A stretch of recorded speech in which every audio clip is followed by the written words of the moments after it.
Hey folks, how you doing?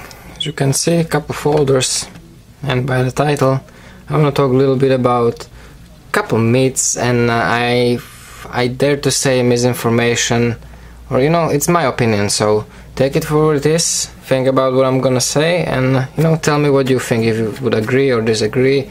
I want to hear your opinions about it. There's a couple videos I've seen floating around, people, let's call it testing knives. But they test folding knives in situations, in ways these knives are not built for. If you go out and you want to survive, you're going to be surviving, you don't take a folding knife.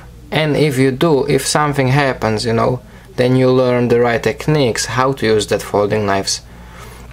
And let's start with a couple things what I think they are myth. The big story between the line locks and all different types of locks. I cannot think of single one situation where I could be worried that the knife will close on me and snap my fingers. Not a single one real life situation. Not fabricized like, hey, I want to do this so it will happen. You cutting something, you cutting away from you. Anything you do, there is not such a motion that you would have to be worried that the blade will close on your fingers. Ever. That's like never ever. And if you think about something, let me know, like there is not a single thing what I can think of. Another big thing, that's why my blood is boiling when I hear somebody, some smart ass commenting, somebody's doing a review on a knife, like let's say a good knife review, and somebody has nothing better to say about the knife, but oh, that knife has a line lock, my fingers are worth more than $30 and stuff like that. I hate those comments. It's like, really? Really? Huh. Now, one funny thing, I'm very curious what you will think about this one, is frame lock, liner lock.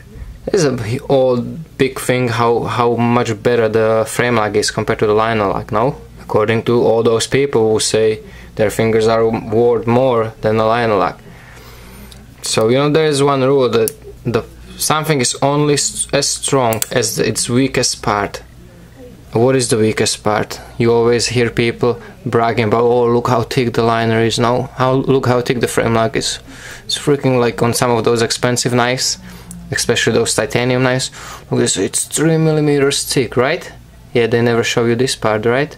Every single frame lock has this milled out portion that is normally actually milled out more than half of the scale. So how thick really that frame lock is, huh? Is it the 2 millimeters what it appears to be here, or is it that not even 1 millimeter that is here? What do you think? So how strong it really is? See, it can appear that this frame lock is much thicker than this line lock of the Tenacious, right? But you look down there, and now what's thicker now? What is probably stronger, huh? What will fail sooner? Just an idea. Think about it, guys. Another thing I've seen, like people testing folding knives, dunking in dirt and rugs and stuff like that, and then seeing if they fail and stuff like things like this. Why would you do that? You dunk your knife into the mud or something, then you wash it before you try it, no? If you want to have a knife that you can count on, first comes the head, It's like, I'm gonna cut myself and because I want to see if it's gonna bleed, no? It's kind of like, you get dirt in it, then you wash it before you want to use it and you want to count on it. It's not like you're gonna, something happens that you have to count on your folding knife. For whatever reason, you don't have your fixed blade with you when you should have. And you want to count your life on a folding knife. Then you're going to think about what you're doing and you want to do it right. So you won't destroy the knife and so you won't hurt yourself doing it. Another thing, if it ever comes to that, stuff like ballooning and chopping with the folding knife. Chopping is kind of out of the question. You don't chop with the knife. You baton through stuff. If you need to, cut something bigger, let's say 2-inch side branch or something, you either slice through it nice and easy, or you put it on it and baton through it. But how you baton with knife? You don't baton with a folding knife, holding it like a regular fixed blade and smacking on the spine. You either disengage the knife, you set the spine on, bang it in, disengage the lock, hold the handle carefully as close to the pivot as possible, and bang on the spine. So all the force going only to the blade itself, not to the pivot, not to the locking mechanism. Do it carefully, there is not much to worry about. And also, another good tip, if you need to baton through stuff, just start it up this way and have a little like a V-edge, you know, whittle out little V-edge wedge from the wood. Set that into the wood, the one you start to split with your folding knife, and then baton with that wedge.